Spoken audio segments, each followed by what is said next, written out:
Facebook is filled with spooks. This idea that they're for free speech or anything, but, well, let's watch this. They can put out a video, and it's kind of funny. Let's watch. My name is Aaron. I've been with Facebook for 2 years now. I'm a product policy manager. What does your job entail? We're part of the team that writes the rules for Facebook. If something violates our standards for safety and security, what Facebook could, should, can He's married. do. You and your team are faced with very important decisions, especially when it comes to content. There's very little agreement whether we should be leaving more content up, taking more content down, with any particular rule or issue that we're looking at, where something has come up where the rules are not 100% clear. We're not going to make everybody happy. How does your team work on that? Transparency is incredibly important in the work that I do. How do we think about the balance between harmful content and protecting freedom of speech? It's a balance. Does it ever make you feel uncomfortable to be put in a position where you're having to draw the line? Yes, and I think it should make me uncomfortable, and all of us who do this work. If 99% of the people are expressing themselves, sharing their family photos,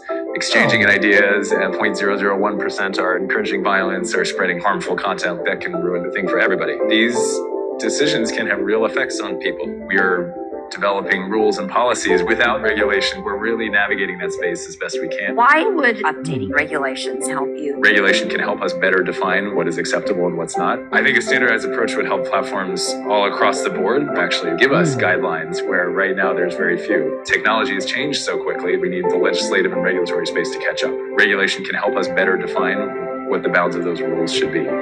Jimmy, He's one of the 40,000. Oh my God. 40,000. He's one. Let me back that up a little bit. You can turn it down. What the bounds of those rules should be. He is one of the 40,000 people working on safety and security issues. Hang on. Learn why we support updated internet regulations, including reforming Section 230 at facebook.com/regulations. Now, you want to know the spoiler alert on that? That guy sounded like a real decent dude. Wait, Jimmy, before you say that, I just want to say I really enjoyed how they kept cutting to his wedding ring. You know, so that means he has a family and kids. I trust him more now because he's worried about the things that I'm concerned about. You know, that is exactly why they kept showing his wedding ring. Yeah, they kept showing his wedding ring to make you think that he's a decent guy who's into commitment and family. And if I was on Facebook right now, I would never be part of that 1% who would go on there and wish ball cancer on him right after seeing that. To me, he looked like a pencil neck dipshit climbing the tech twat ladder. But here we go. I would have gone, if khaki pants became a person, it would be that guy. But here we go.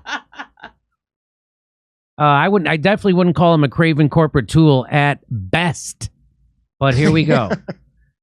You would never guess from an official Facebook video that I just showed you that lovely guy was, until a couple of years ago, one of the most senior people at the CIA. Now he's deciding what we all get to see and don't see on Facebook. Now, Jimmy, didn't we have a story about the CIA where they had a huge problem that they don't have to tell us about, where they kept catching people with child pornography at the CIA? That's right. Deciding what's harmful to see on the internet for me. Thank you. The people who got caught with child pornography at the CIA never got prosecuted. No. And I guess so he doesn't prosecute pedophiles, but he's going to come police Facebook for bad content. I'm going to guess his calibrator is a little broken.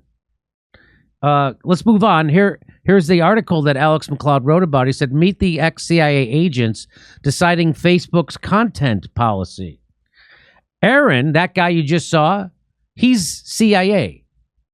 Or at least he was until July 2019 when he left his job as the senior analytic manager at the agency to become senior product policy manager for misinformation at Facebook, now known as Meta. The company that, In his 15-year career, Aaron Berman rose to become a highly influential part of the CIA. He worked for the CIA for 15 years. Oh, my God. For 15 years. Senior analyst? Did he start in high school? I think he started when he was 4. No kidding. For years, he prepared and edited the President of the United States Daily Briefing, writing and overseeing intelligence analysts to enable the president and senior U.S. officials to make decisions on the most critical national security issues, especially on the impact of influence operations on social movements, security, and democracy. That's what it says on his LinkedIn profile. None of that sounds good. And none of like it all sounds like wow. It all sounds the opposite of what you would want for someone who's a fact checker or monitoring content on a social media platform. That'd be like the last guy you'd want. By the way, they never mention any of this information in that Facebook video. Yes, it was mentioned. He said transparency, and they believe in transparency and transparency. I think they mean your records will be transparent to the intelligence. Yeah, I think that is what they mean. Berman's case is far from unique, however. Studying Meta's reports, as well as employment websites and databases, Mint Press has found that Facebook has recruited dozens of individuals from the CIA, as well as many more from the FBI and the Department of Effing Defense. These hires are primarily in highly politically sensitive sectors, such as trust, security, and content moderation, to the point where some might feel it becomes difficult to see where the United States national security state ends and Facebook begins. Wow, that's great news, and after staring into his dead eyes, I feel even better about my government. In previous investigations, this author has detailed how TikTok is flooded with NATO officials, how former FBI agents abound on Twitter, and how Reddit is led by a former war planner from the NATO think tank, the Atlantic Council. But yeah, Reddit I knew about. They're even worse. They're they've been bad for a while. Yeah, they started out being great, and then they quickly got horrible. But the sheer scale of infiltration of Facebook blows those other platforms away. Facebook, in short, is utterly swarming with spooks. They have the most spooks of any social media platform in the world. Wow, Facebook is haunted. In a political sense, trust, safety, and misinformation are the most sensitive parts of Meta's operation. It is here where decisions about what content is allowed, what will be promoted, and who or what will be suppressed are made. Guess who gets suppressed? Me. Guess whose material doesn't get promoted? Ours. Or anybody that goes against the status quo. That's what Facebook should be called, status quo book. Jimmy, look, the guy's a married man with kids. You saw him hold up a picture of a dog. He's got stuff to protect.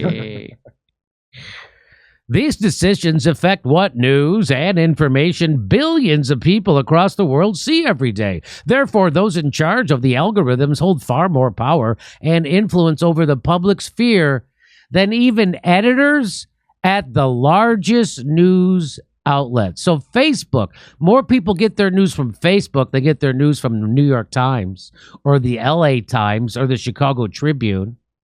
So that guy you just saw, who you don't know and never will see again, he has more power than the editor of those newspapers. Hey, isn't the CCP in China known for sending a government minder to all the companies? Yes. We have 40,000 at this one. They have 40,000 government minders. That guy has more power than the editor at ABC News or CNN. Can you imagine having to go to that twerp to see if it's okay to say something? Yep. Oh, my God. There are a number of other ex-CIA agents working in these fields. Deborah Berman, for example, she spent 10 years as a data and intelligence analyst at the CIA before recently being brought on as a trust and safety project manager for Facebook. Little is known about what she did at the agency, but her pre-agency publications indicate that she was a specialist on Syria, meaning she was a specialist at lying and pushing pro-war propaganda for Syria. So they bring on the biggest liars to then be the guys who are in charge of what is true and false on Facebook. You couldn't make this up. Between 2006 and 2010, Brian Weisbard was a CIA intelligence officer, his job entailing, in his own words, leading, quote, global teams to conduct counterterrorism and digital cyber investigations and identifying online social media misinformation propaganda and covert influence campaigns. But they still haven't brought Aaron Mate to justice. They can't get him. Directly after that, he became a diplomat. What? Underlining how close the line is between those two professions. And he is currently a director of trust and safety, security, and data privacy for Meta. Meanwhile, the LinkedIn profile of Cameron Harris, a CIA analyst until 2019, notes that he is now a Meta trust and safety project manager too. Trusted. What do they have, like opposite land rules for naming their programs? Yes. Yeah. This is the goodness and a good thing happenings program. Hiring so many ex-U.S. state officials to run Facebook's most politically sensitive operations raises troubling questions about the company's impartiality and its proximity to government power. Meta is so full of national security state agents that at some point, it almost becomes more difficult to find individuals in trust and safety who were not formerly agents of the state. It's like hanging out with Patriot Front. That's right. Critics argue that putting operatives from the CIA in control of our newsfeed is deeply inappropriate. You think? Well, maybe you haven't heard of a little thing called the Smith-Mundt Modernization Act. One of these critics is Elizabeth Murray, who in 2010, she retired from a 27-year career at the CIA and other U.S. intelligence organizations. This is insidious. Well, see, she's 27 years in, and this guy's 15. I'm choking back my hatred right now for the guy. But that's that millennial, like that repulsive TikTok lady that Joe Biden had. That everybody's like, this is the worst. But it turns out there's 40,000 more of her. Yes. And that guy is like a true believer. That piece of shit. He's like, like we're doing good. Like he hasn't. Like this woman realized in her time in the agency what they're about, and that's why she's saying something. That's why they can need new young people like you see on TV who are just going to believe this shit long enough, and then they blow the whistle and go to jail, like I guess John Kirikou.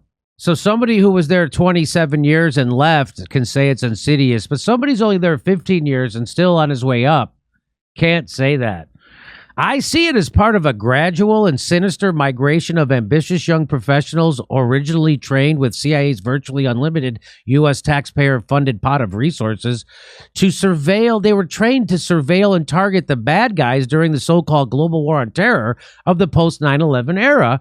The problem is that having so many former CIA employees running the world's most important information and news platform is only one small step removed from the agency itself deciding what you see and what you do not see online, and all with essentially no public oversight. But they did at least have to get certification to do waterboardings, right? Yes. In this sense, the arrangement constitutes the best of both worlds for Washington. They can exert a significant influence over global news and information flows, but maintain a veneer of plausible deniability. Well, I got big news. It ain't that plausible. Yeah. Like it's kind of obvious.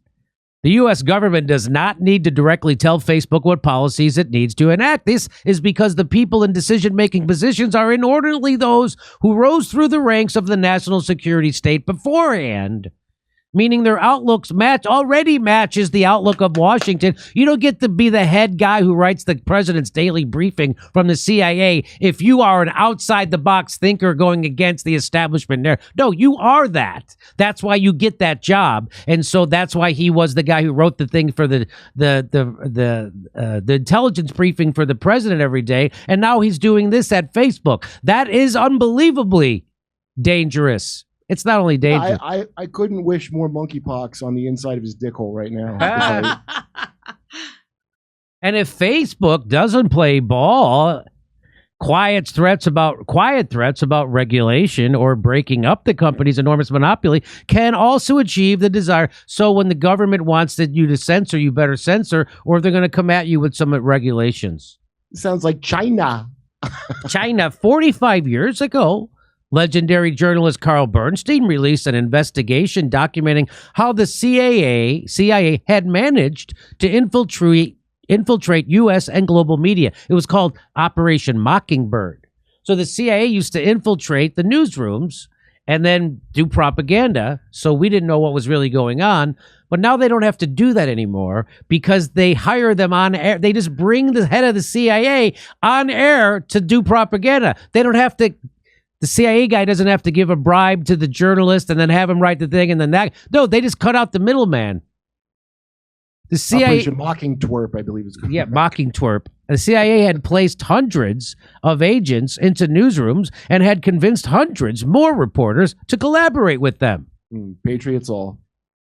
These included individuals at some of the most influential outlets, including the New York Times. The CIA needed to do this clandestinely because any attempt to do so openly would harm the effectiveness of the operation and provoke stiff public resistance.